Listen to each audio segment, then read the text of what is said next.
South India shopping mall festive and wedding celebrations సరికొత్త designs తో అద్భుతమైన కలెక్షన్.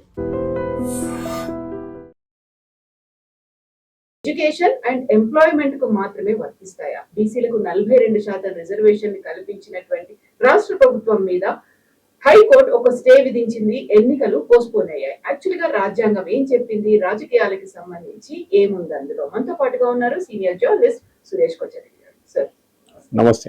సో ఇప్పుడు రాజ్యాంగాన్ని మధ్యలోకి తీసుకొచ్చారు. హైకోర్టులో వాదనలు బేస్డ్ ఆన్ రాజ్యాంగం ఎంటైర్లీ రాజకీయాలకు సంబంధించి 50% క్యాప్ అనేది అసలు ఎక్కడా వివరించలేదు అనేది. రాజ్యాంగం ఏం చెప్పింది సార్? ఎడ్యుకేషన్ కావచ్చు, ఎంప్లాయ్మెంట్, పాలిటిక్స్, ఈ మూడింటికి సంబంధించి. ఇది చాలా పాత కేసు ఒకటి ఉంటుంది, Unnikrishnan versus state of Kerala అనుకుంటాం. Was it Karnataka, don't remember. Manipal జరిగిన ఒక కేసు ఇది. యూనివర్సిటీలో రిజర్వేషన్ గురించి ఒక అబ్బాయికి జాబ్ సీట్ రాకుంటే ఆయన వెళ్ళి కేసు పెట్టాడు. ఇంత రిజర్వేషన్ పెట్టారు వీళ్ళు, నాకు సీట్ రాలేదని చెప్పి. Long 30-40 years ago I think. అప్పటి నుంచి నడుస్తుంది ఇట్లాంటి కేసులు. సుప్రీంకోర్టు ఏం చెప్పారంటే ఒక బెంచ్ మార్క్ 50% కన్నా ఎక్కువ పైకి వెళ్ళకూడదు. And then there is a thing called triple test. మీరు ఈ బ్యాక్వర్డ్ క్లాస్ కానివ్వండి, వీరిది ఎవరిదైనా మీరు చేస్తున్నప్పుడు have you done a study, మీరు ఏదైనా స్టడీ చేశారా? ఎంపెరికల్ స్టడీ ఉండాలి, ఏదో వెళ్ళి అడగడం కాదు. చాలా పక్కా డేటా ఉండాలి. ఉంటే కూడా మీరు 50% క్రాస్ చేయలేరు. ఇప్పుడు జరిగిన ప్రాబ్లం ఎక్కడంటే, ఫస్ట్ వీళ్ళందరూ కలిసి సుప్రీంకోర్టుకి కొంతమంది వెళ్ళి పిటిషన్ ఫైల్ చేశారు. మన దగ్గర ఇట్లా రేవంత్ రెడ్డి 42% రిజర్వేషన్ ఇచ్చి దాంతో మొత్తం కలిపి 62-63% అయిపోతుంది, రిజర్వేషన్ ఇవ్వబోతున్నారు ఎస్సీ ఎస్టీ అన్నీ కలిపి, మాకేం మిగలదు అని చెప్పి కొంతమంది సుప్రీంకోర్టుకి వెళ్ళారు. సుప్రీంకోర్టు ఏమన్నారంటే, మీరు హైకోర్టుకి వెళ్ళండి, ఆల్రెడీ కేసు నడుస్తుంది కదా అక్కడ అని చెప్పి హైకోర్టు పంపించారట. హైకోర్టు మొన్న ఇచ్చిన ఒక interim order, not a final order, judgment కాదు అది, ఇంటరిమ్ ఆర్డర్ ఏం చెప్పారంటే, స్టేట్ గవర్నమెంట్ చెప్పారు ఇప్పటికీ మేము 6 weeks we are staying this GO. ఒక జియో ఇష్యూ చేశారు వీళ్ళు, జియోని స్టే చేస్తున్నాం. దాంట్లో 2 కాంపోనెంట్స్ ఉన్నాయి. ఒకటి, గవర్నర్ ఇంకా సంతకం పెట్టలేదు, దీంట్లో గవర్నర్ ఇంకా సంతకం పెట్టలేదు. వీళ్ళు అసెంబ్లీ పాస్ చేసిన రెజల్యూషన్ గవర్నర్ సంతకం పెట్టలేదు. వీళ్ళు ఆర్గ్యూ చేశారంటే, తమిళనాడు జడ్జ్మెంట్లో మనందరికీ తెలుసు, తమిళనాడు జడ్జ్మెంట్లో గవర్నర్ సైన్ చేయలేదు, రాష్ట్రపతి నిర్ణయం తీసుకోకపోతే 3 నెలల లోపల చేయకపోతే it is considered as past. కానీ ఆ జడ్జ్మెంట్ చాలా చాలా డేంజరస్, ఎందుకంటే కాన్స్టిట్యూషన్లో ఎక్కడ అట్లాంటి ప్రొవిజన్ లేదు. దానికోసం ప్రెసిడెంట్ ఒక రెఫరెన్స్ అడిగారు మొన్న, ఇది మీరు నాకు ఆర్డర్ ఇస్తున్నారా అని అడిగారు. So president's reference still under consideration. ఇప్పుడు ఏమైపోయిందంటే, రేవంత్ రెడ్డి గారు గవర్నమెంట్ అభిషేక్ మను సింఘ్వి ఇలాంటి పెద్దోళ్ళు పెట్టి ఇక్కడ ఆర్గ్యూ చేశారు. హైకోర్టు అడిగిన ప్రశ్నలకి బేసిక్లీ స్టడీ చేశాం. హైకోర్టు రెండు మెయిన్ పాయింట్స్ అడిగారు. మీరు 42% అంటున్నారు బీసీల రిజర్వేషన్, అక్రాస్ ద బోర్డ్ ఇచ్చేస్తున్నారు. హైదరాబాద్లో ఇంకా ఎక్కడైనా అన్నీ 42%. మీకు హైదరాబాద్లో 42% బీసీస్ ఉన్నారా? ఇంకో చోట్ల మీకు 62 ఉండొచ్చు, లేకుంటే 50 ఉండొచ్చు, లేకుంటే 70 ఉండొచ్చు. మీరు ప్రపోర్షనేట్ రిజర్వేషన్ ఇవ్వాలి, కాకుండా అక్రాస్ ద బోర్డ్ ఇవ్వలేరు. సో ఎక్కడ పాపులేషన్, ఇప్పుడు మనం కొన్ని కాన్స్టిట్యున్సీ ఎస్సీ రిజర్వ్ కాన్స్టిట్యున్సీ ఉంది, ఎస్టీ రిజర్వ్, ఆదిలాబాద్ అయిపోతే ఎస్టీ రిజర్వ్ ఉంటుంది చాలా మటుకు. అంటే అక్కడ నుంచి ఎస్టీ క్యాండిడేట్సే పోటీ చేయొచ్చు. So it is like a reservation. కానీ చాలా తక్కువ, మన దగ్గర 60, ఇక్కడ వీళ్ళు చెప్పినట్టు 70% అంతా లేదు.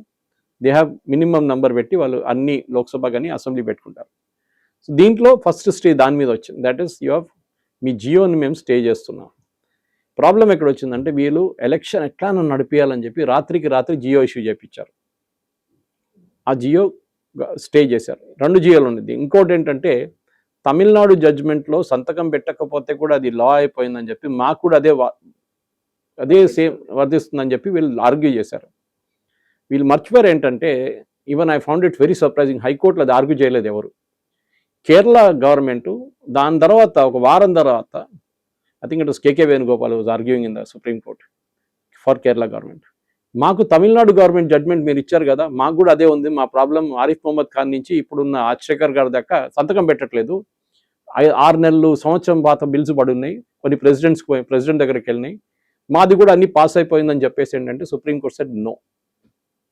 అది ఇక్కడ ఆర్గ్యూ చేయలేదు. I'm surprised. Supreme court said no, that was restricted only to Tamil Nadu.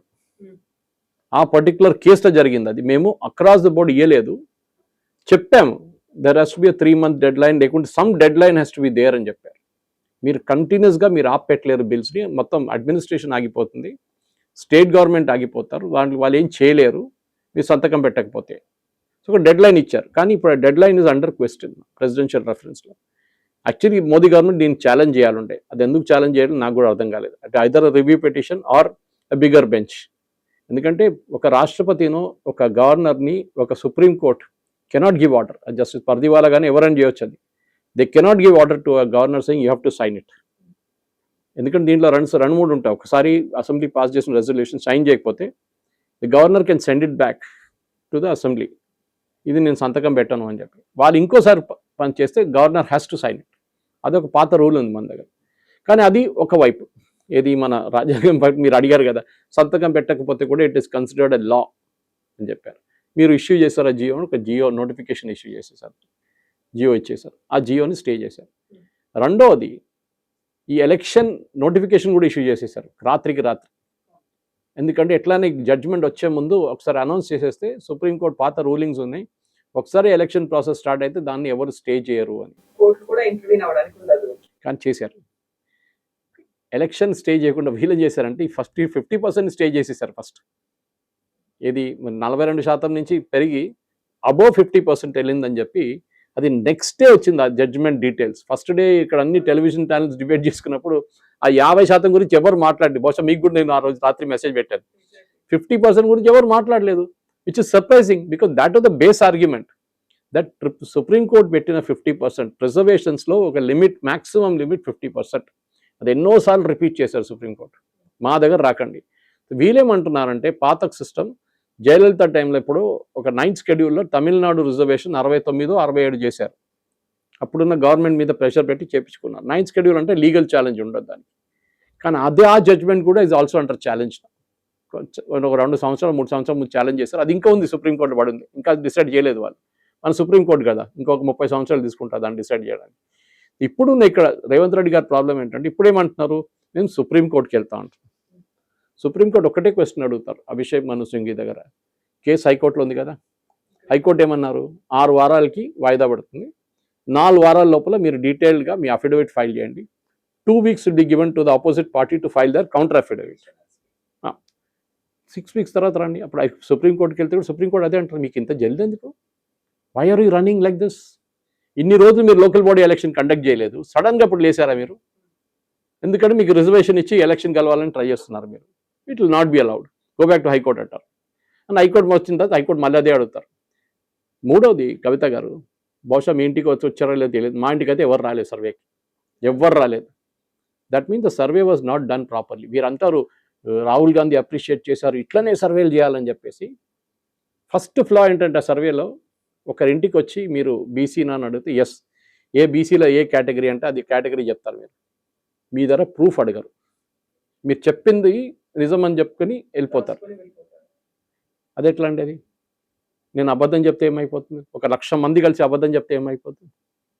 Documentation అడగాలి ఉండే, డాక్యుమెంటేషన్ అడగలేదు. డాక్యుమెంటేషన్ ఉంది గవర్నమెంట్ దగ్గర, ఎవరి దగ్గర వెళ్ళి మీరు సర్వే చేయక్కర్లేదు, మీ దగ్గర ఆల్రెడీ ఎంపెరికల్ డేటా పడింది మీ దగ్గర. ఎట్లా, ఎంప్లాయ్మెంట్ కానివ్వండి, బర్త్ సర్టిఫికేట్ కానివ్వండి, మిగతా సోర్సెస్ నుంచి స్కూల్ సర్టిఫికేట్స్లో ఉంటుంది. ఎక్కడైనా మీరు దాన్ని కలెక్ట్ చేసుకుంటే మీకు ఒక డేటా వచ్చేస్తుంది, ఇంతమంది శాతం మంది బీసీ ఉన్నారు, దాంట్లో ఇంతమంది ఇంత బి కేటగరైజేషన్లో ఉంటారు. అది కాకుండా ప్రాబ్లం ఎక్కడ, ఆంధ్రాలో ఉన్న బీసీలు ఇక్కడ బీసీలు కాదు, ఆంధ్రాలో ఉన్న ఓబీసీలు ఇక్కడ కాదు, ఇక్కడ ఉన్న ఓబీసీలు ఆంధ్రాలో ఓబీసీలు, అది ఇంకో ప్రాబ్లం ఉంది. అది అక్రాస్ ద కంట్రీ ఉంది. బంజారా కమ్యూనిటీ ఎక్కడ కొంతమంది ఎస్టీ ఉంటారు, కొంతమంది లేదంటారు అక్కడ. ఇట్లాంటి ప్రాబ్లమ్స్లోనే ఈ particular Revanth Reddy government election గెలవడానికి local body election high court deadline పెట్టారు, మాకు ఇన్ని రోజుల లోపల ఖతం చేసేయాలి ఎలక్షన్ అని చెప్పి చేస్తున్న దానికి మీరు ఎలక్షన్ నడిపించుకోండి. నేను అదే మళ్ళీ ఆర్గ్యూ చేస్తున్నాను. మీరు ఇప్పుడున్న రిజర్వేషన్ సిస్టమ్ ప్రకారం అంటే 27 అంత ఉంది ఇప్పుడు బీసీలకి, మీరు 27 ఇవ్వకండి, 42% బీసీలకు మీరు టికెట్ ఇవ్వండి. అంటే పార్టీలో లోకల్ బాడీ ఎలక్షన్లో you have to give 62% reservation, SC ST OBC అందరూ కలిపి ఇవ్వండి. ఇవ్వరు, బిల్లు సైన్ అయితేనే మేము ఇస్తా అంటున్నాం, అట్లా ఏం చెప్పలేదు కదా ఎక్కడ. మీ పార్టీ వైపు నుంచి ఇవ్వచ్చు, ఈవెన్ బీజేపీ కూడా ఇవ్వచ్చు, కాంగ్రెస్ వాళ్ళు కూడా ఇవ్వచ్చు, అయిపోతుంది కదా, ప్రాబ్లం సార్ట్అవుట్ అయిపోతుంది కదా. మీరు మళ్ళీ లా లేదు, ఛాలెంజ్ లేదు, ఏం లేదు, కానీ మీరు చేయరు. ఎందుకంటే మీకు క్రెడిట్ తీసుకోవాలి, చూడండి మేము చేసాం మీకోసం అని చెప్పి. ఇది ప్రాబ్లం లోకల్ బాడీ ఎలక్షన్ కాదు కవిత గారు, ఇది ప్రాబ్లం రాబోతుంది ఎడ్యుకేషన్ అండ్ ఎంప్లాయ్మెంట్ సెక్టర్. అక్కడ దీని ఇంపాక్ట్ ఉంటుంది, అక్కడే సుప్రీంకోర్టు ఆపడేస్తారు. No, very clear, triple test is failed, it has also failed in the చాలా. దానికోసం కర్ణాటక సర్వే చూడండి, కర్ణాటక సిద్ధరామయ్య గారు ఉన్నప్పుడు 10 సంవత్సరాల ముందు ఆల్మోస్ట్ 100 కోట్లు ఖర్చు పెట్టి సర్వే చేయించారు. అది ఒక ఆయన సంతకం పెట్టలేని చెప్పి పక్కన పెట్టేశారు దాన్ని. సిద్ధరామయ్య గారు తిరిగి వచ్చినప్పుడు రాగానే నేను 3 వారాల్లో I will release the report అన్నారు. రాహుల్ గాంధీ గారు చెప్పారు, మేము రిలీజే చేయలేదు, 6 నెలలు రిలీజ్ చేయలేదు. ఎందుకంటే ఒక్కలిగా లింగాయత్ కమ్యూనిటీ ఏం చెప్పారు, రిలీజ్ చేస్తే సిద్ధరామయ్య గారు మీ గవర్నమెంట్ ఉండదు ఎల్లుండి అని చెప్పారు. వాళ్ళ కదా అక్కడ పొలిటికలీ పవర్ఫుల్ ఈ 2 కమ్యూనిటీసే, సిద్ధరామయ్య గారు కురుబా కమ్యూనిటీ నుంచి బ్యాక్వర్డ్ క్లాస్. కానీ ఒరిజినల్లీ కర్ణాటక ఎవరైనా రూల్ చేస్తుంది ఐదర్ లింగాయట్ ఆర్ ఒక్కలిగా. డికే శివకుమార్ గారు ఉన్నారు ఒక్కలిగా. సో ఆయన్ని తీసుకురావాలని ఆ కమ్యూనిటీ వాళ్ళు ట్రై చేస్తున్నారు. నేను బసవ కళ్యాణ్ వెళ్ళాను, నేను అక్కడ I saw the Lingayat power there in Karnataka. Bidar మన దగ్గర చాలా దగ్గర ఇక్కడ నుంచి, that is the place where lord saint Basaveshwara was. అంటే అక్కడి నుంచి ఆయన రిలీజన్ని ఫామ్ చేశారు. పవర్ఫుల్ కమ్యూనిటీస్ని డిక్టేట్ చేయడం ఇక్కడ కూడా అంతే. మన దగ్గర రెడ్ హోల్ అంటారు, మనం రెడ్ హోల్ పోటీ చేశారు. రేవంత్ రెడ్డి క్యాబినెట్ తీసుకోండి కవిత గారు, other day was arguing with somebody. ఎంతమంది బీసీలు ఉన్నారు మీరు చెప్తున్నారు కదా, 62% బీసీలు, ఎస్సీ ఎస్టీలు. మీ క్యాబినెట్లో 62% మినిస్టర్స్ని మీరు బీసీలు కానీ, ఓబీసీలు కానీ, ఎస్సీ కానీ, ఎస్టీ కానీ ఇవ్వండి. మైనారిటీస్ 62% ఇస్తారా? ఇవ్వరు. ఇప్పుడున్న ఎగ్జిస్టింగ్ క్యాబినెట్లో ఎంతమంది ఉన్నారు ఆ కమ్యూనిటీస్ నుంచి? చాలా తక్కువ. You are not walking your talk. మీరు ఒక జియో మీద కట్టుబడి ఉన్నారు. మీరు ఆ జియో ఉంటే లేదు, పోతే ఏమైంది? లోకల్ బాడీ ఎలక్షన్ కాదు కదా, మీ మినిస్టర్షిప్లు ఇవ్వండి. రేపే మీకు అందరు మినిస్టర్ దగ్గర రాజీనామా చేయమని చెప్పండి. ఎల్లుండో వారం టైం తీసుకొని హైకమాండ్ దగ్గర సబ్మిట్ చేసి లిస్టు, మేము 62% ఎస్సీ ఎస్టీ బీసీలకు ఇవ్వబోతున్నాం క్యాబినెట్లో. రేపు లోకల్ బాడీ ఎలక్షన్లో కూడా మేము రిజర్వేషన్ లేకుండా కానీ మేము 62% వీళ్ళకి ఇవ్వబోతున్నాం అని చెప్పండి. అది చెప్పరు. సో ఈ లీగల్ ఛాలెంజ్ అనేది ఒక ఎక్స్క్యూజ్గా తీసుకున్నారు. ఇప్పుడు actual Revanth Reddy must be thanking stars. ఎందుకంటే దీంట్లో గిట్ట అది రాకపోతే మళ్ళీ రేపు ఏదైనా ప్రాబ్లం అయితే ఆయన ఎలక్షన్ ఓడిపోవడం ఖాయం. లోకల్ బాడీ ఎలక్షన్ అట్లా కూడా చాలా మటుకు లోకల్ లెవెల్లో ఆడుకుంటారు వాళ్ళు. ఎంపీటీసీ కానీ జెడ్పీటీసీ, అది లోకల్ పవర్ ఉంటుంది, వాళ్ళు డబ్బులు ఎంత ఖర్చు పెడతారు. మన దగ్గర ఒక ఎంపీటీసీ జెడ్పీటీసీ ఎలక్షన్ ఒక ఏం చెప్తారు, గుజరాత్ లేకుంటే కేరళలో ఒక ఎమ్మెల్యే ఎలక్షన్కి వాడుకున్న డబ్బులు ఉంటుంది. దానికన్నా ఎక్కువ ఎంపీ ఎలక్షన్కి వాడుకున్న డబ్బులు ఇక్కడ ఒక జెడ్పీటీసీకి వాడుకుంటారు. ములుగు బైపోల్లో మనం చూసాం ఎంత ఖర్చు పెట్టారు డబ్బులు అని చెప్పేసి. సో ఓవరాల్ చూస్తే ఐ థింక్ స్టేటస్ కోలో ఉంది. ఇప్పుడు రేవంత్ రెడ్డి గారు సుప్రీంకోర్టుకు పోతే కూడా ఏం జరగదు, ఇంకొక 50 కోట్లు ఖర్చు చేయాల్సి వస్తుంది. ఎందుకంటే అభిషేక్ మను సింఘ్వి నిలబడి కూర్చున్న దాకా రోజుకి 2 కోట్లు తీసుకుంటారు. సో ఆబ్వియస్లీ ఒక 3 రోజులు ఆర్గ్యూ చేస్తే ఆయనకి 6 కోట్ల నుంచి 8 కోట్లు వస్తుంది. అదే డబ్బులు ప్రజల డబ్బులు, అది తీసుకొని సింఘ్వి గారికి ఇస్తున్నారు మీరు. This will not get sorted out. బహుశా 6 వీక్స్ తర్వాత హైకోర్టు హియరింగ్లో చూడాలి వాళ్ళు ఏం చెప్తారని. అక్కడి నుంచి if there is a solution 50%లో నాగిపోతే 50%లోనే ఎలక్షన్ చేపియాల్సి వస్తుంది. అది రేవంత్ రెడ్డి చేయరు. సో ఇప్పుడు రాజ్యాంగంలో 50% క్యాప్ అనేది ఉందంటారా? లేదు, రాజ్యాంగంలో లేదు. చేయలేదు సుప్రీంకోర్టు కాదు. ఇప్పుడు చాలా మంది అట్లాంటి చాలా రాజ్యాంగంలో లేని చాలా పనులు ఉన్నాయి, మనోళ్ళు చేశారు, సుప్రీంకోర్టు చేశారు. For example national judicial accountability commission చేసాం, యాక్ట్ పాస్ చేసాం మనం. సుప్రీంకోర్టు జడ్జి, హైకోర్టు జడ్జెస్ని అపాయింట్ చేయడానికి ఒక కమిటీని పెడతారు, ముఖ్యమంత్రి, governor and opposition leader. State లెవెల్లో, సెంట్రల్ లెవెల్లో home minister, prime minister, chief justice and leader of opposition. అది సుప్రీంకోర్టు కొట్టుపడేశారు ఇల్లీగల్ అని చెప్పి. మేమే అపాయింట్ చేసుకుంటాం. రాజ్యాంగంలో ఎక్కడ రాసుకోలేదు, రాజ్యాంగంలో ఎక్కడ చెప్పట్లేదు that you can give reservation for religious based reservation, ఎక్కడ లేదు. కానీ రిలీజియస్ బేస్డ్ రిజర్వేషన్స్ ఇస్తున్నారు కదా కర్ణాటక, కేరళ, చాలా రాష్ట్రాల్లో. ఆంధ్రప్రదేశ్లో కూడా ఇచ్చారు. లీగల్ ఛాలెంజ్ నడుస్తుంది సుప్రీంకోర్టులో. అది ఎట్లా ఇస్తున్నారు? సో రాజ్యాంగంలో లేని చాలా, supreme court set new laws. Supreme court job ఏంటంటే ఇంటర్ప్రెట్ ద లా అంటాం. ఉన్న కాన్స్టిట్యూషన్ ఇంటర్ప్రెట్ చేయండి. గవర్నమెంట్ ఒక బిల్ పాస్ చేస్తే ఇది కాన్స్టిట్యూషన్తోనే వెళ్తుందా లేదా, or is it against the constitution, that you decide. ఇప్పుడు ఫామ్ బిల్స్ తీసుకొచ్చారు, అది కూడా లీగల్ ఛాలెంజ్ చేశారు. కానీ దానికన్నా ముందు మోదీ గవర్నమెంట్ విత్డ్రా చేసుకున్నారు. చాలా మటుకు అట్లాంటి చట్టాలని సుప్రీంకోర్టులో ఛాలెంజ్ చేసి సుప్రీంకోర్టు దాన్ని కొట్టిపడేశారు గవర్నమెంట్ చేసి. సో రాజ్యాంగంలో ఎక్కడ రాసలేదండి. చాలా చట్టాలని సుప్రీంకోర్టు కొట్టిపడేశారు, కొత్త చట్టాలు తీసుకొచ్చారు. సూపర్ పార్లమెంట్ అయిపోయారు సుప్రీంకోర్టు. సో 50% సీలింగ్ ఉందంటే ఎక్కడ లేదు. కానీ ఒక జడ్జ్మెంట్ ఇచ్చిన తర్వాత దట్ స్టేస్ అనమాట. అట్లాంటి చాలా ఉన్నాయి. మన కాన్స్టిట్యూషన్ ఎంత 140 సార్లు ఎంత అమెండ్ చేసాం ఆల్రెడీ మనం. అది కాకుండా సుప్రీంకోర్టు ఎన్నో జడ్జ్మెంట్ చెప్పారు, దాన్ని కంప్లీట్గా కాన్స్టిట్యూషనే మార్చేశారు వాళ్ళు. సో ఎక్కడ లేదు, కానీ it is a accepted principle of supreme court. 50% cap అనేది ఉంది, దాన్ని ఏం చేయలేము.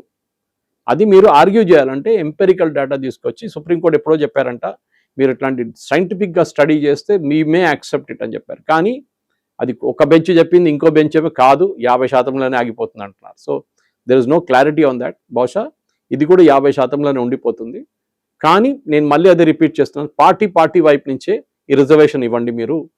మీరు చట్టానికి వెయిట్ చేయకండి, you give it from your side. మేమే 67% మేము ఓబీసీలకి, ఎస్సీలు, ఎస్టీలకి ఇవ్వబోతున్నాం అని చెప్పి రేవంత్ రెడ్డి గారు ప్రఖ్యాపించి చేస్తే రేపే ఎలక్షన్ పెట్టుకోవచ్చు, లోకల్ బాడీ ఎలక్షన్, ప్రాబ్లం ఉండదు. చిత్తశుద్ధి ఉంటే అంటారు. డెఫినెట్గా, ఎందుకంటే అది ఎలక్షన్ గెలవడానికి ఉన్న స్ట్రాటజీ, ఓట్ల కోసం ఉన్న స్ట్రాటజీ. బీసీలకు చెప్తున్నారు, ఇంతమంది బీసీలు ఉన్నారు చూడండి, మీకోసం మేము ఇది చేస్తాం, మాకు ఓట్లు ఇవ్వండి.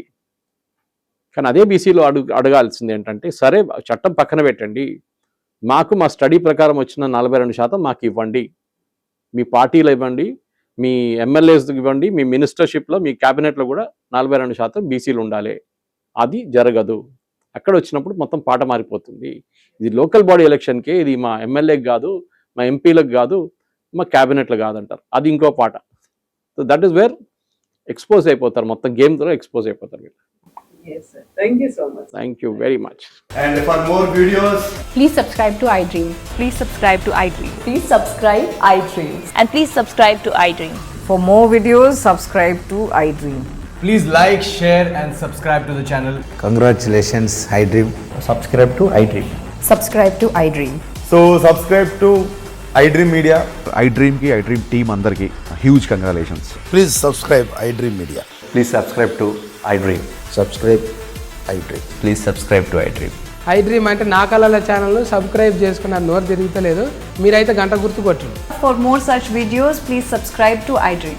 Subscribe to iDream. Please subscribe to iDream. Please subscribe iDream Media. Please do subscribe to iDream. Please subscribe to iDream Media. For best entertainment and information, please subscribe iDream. And don't forget to subscribe to iDream.